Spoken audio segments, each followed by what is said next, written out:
I have standard operating procedures. I have a mission statement. We have values, and I am extremely aware of the culture. And when things are going wrong in the culture, the number one mistake that you can do, and the worst mistake you can do, is to point to your children and those around you and say, why aren't you guys doing what I say? Why aren't you guys following the things that we spoke about? Because the first person that you look at is the boss, it's the leader, it's the person in position, because it is your job to make sure that that culture is being streamlined downwards. Hey, do you hear that? Culture is an inside job. And what I mean by that is when we're not satisfied with the culture and say, I talk about our family. If we're not satisfied, it starts with us. Yeah. And it's about getting clear on where we're out of alignment with the culture in regards to, is it, are we living it or are we just speaking it? Because that's where I was going earlier, is that Yeah. culture is, if it's, there's no consciousness around it or intentionality around it, it manifests in a different way and it causes chaos. And then what happens is we want to shame and we want to blame and we want to source outwards rather than looking internally. And we can only go as far, we can only push our kids or our employees or people that we work with only as far as we have been willing to go Ourselves. ourselves. It's internal work before it's external work. And that's another big part that parents need to realize is you can't ask your kids to do something that you're not capable of doing. Same thing in business. You can't ask your employees to do something that you're not capable of doing. And it doesn't mean that you should have to do that. As a leader, our job is to keep the big picture and vision. I'm not talking about like, okay, well, you should be able to do all the daily tasks that your employee also does. But I'm talking more like emotionally, internal, mentally, like within yourself.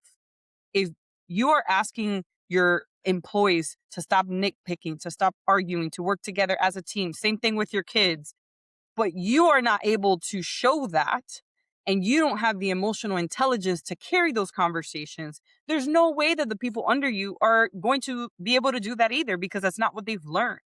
Right. So it starts within yourself. That's the number one job, is take care of it within yourself, have the right tools to be able to hold that. And then you're able to raise the standards for those around you and they can meet you in those places. But first, you have to be the one to hold that standard. I love that. We're also, this is all applicable to family living. Yeah, we're proof of it, and we're refining. These things can be refined too.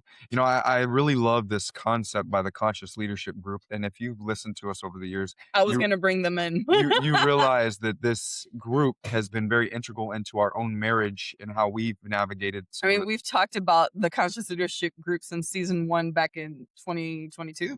Yeah, but the where I was going with this is they have this chapter about integrity. And one of the big things about personal integrity is that our thoughts match our words match our actions, and our actions match our feelings, right? So we're in integrity of all four of those. And a lot of times, once again, going back to the culture thing, and maybe I'm a little redundant, is that what you put on a piece of paper, is it what you're doing? Yeah. Is it what you're feeling? Is it what you're thinking? Is it what you're thinking?